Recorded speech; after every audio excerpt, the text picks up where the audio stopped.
Telangana revenue శాఖ మంత్రి పొంగులేటి శ్రీనివాస్ రెడ్డికి త్రుటిలో పెను ప్రమాదం తప్పింది. నిన్న రాత్రి ఆదివారం మంత్రి పొంగులేటి ప్రయాణిస్తున్న కారు ప్రమాదానికి గురైంది. వరంగల్ నుంచి ఖమ్మం వెళ్తుండగా తిరుమలాయపాలెం వద్ద ఒకేసారి 2 టైర్లు పేలడంతో కారు అదుపు తప్పింది.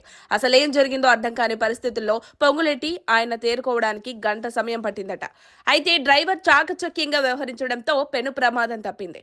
ఎవరికి ఎలాంటి దెబ్బలు తగలలేదు. ఘటన తర్వాత మంత్రి పొంగులేటి శ్రీనివాస్ రెడ్డి తన ఎస్కార్ట్ వాహనంలో ఖమ్మం చేరుకున్నారు. ప్రమాదం జరిగిన సమయంలో కారులో మంత్రితో పాటు డీసీసీబీ డైరెక్టర్లు బొర్రా రాజశేఖర్, తుళ్లూరి బ్రహ్మయ్య, భద్రాచలం ఎమ్మెల్యే తెల్లం వెంకట్రావు ఉన్నారు. జనవరి 26 నుంచి అమలు చేయనున్న రైతు భరోసా, ఇందిరమ్మ ఆత్మీయ భరోసా, కొత్త రేషన్ కార్డులు, ఇందిరమ్మ ఇండ్ల పథకాల విధి విధానాలపై హన్మకొండలో ఐడీఓసీలో ఉమ్మడి వరంగల్ జిల్లా అధికారులతో సమావేశం నిర్వహించారు మంత్రి పొంగులేటి.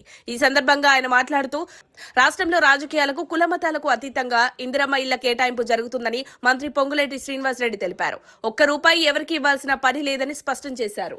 తెలంగాణ రాష్ట్రంలో పేదల సొంత ఇంటి కల నెరవేరబోతోందని, తెలంగాణ ప్రభుత్వం పేదలకు ఇచ్చిన ప్రతి ఒక్క హామీని అమలు చేస్తోందన్నారు.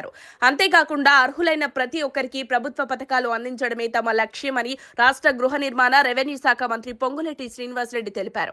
గత ప్రభుత్వం 10 ఏళ్ల పాటు రేషన్ కార్డులు ఇవ్వలేదన్నారు. ఈ ప్రభుత్వంలో అది నిరంతరం జరిగే ప్రక్రియ అని, గతంలో దరఖాస్తు చేసుకునే పక్షంలో మళ్లీ దరఖాస్తు చేసుకోవాలన్నారు.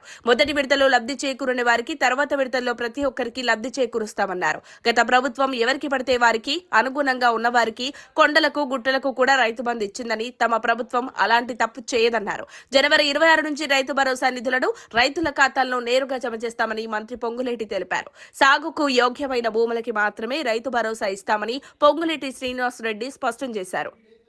మరిన్ని అప్డేట్స్ కోసం మా కాయ్ టీవీని సబ్స్క్రైబ్ చేసుకోండి.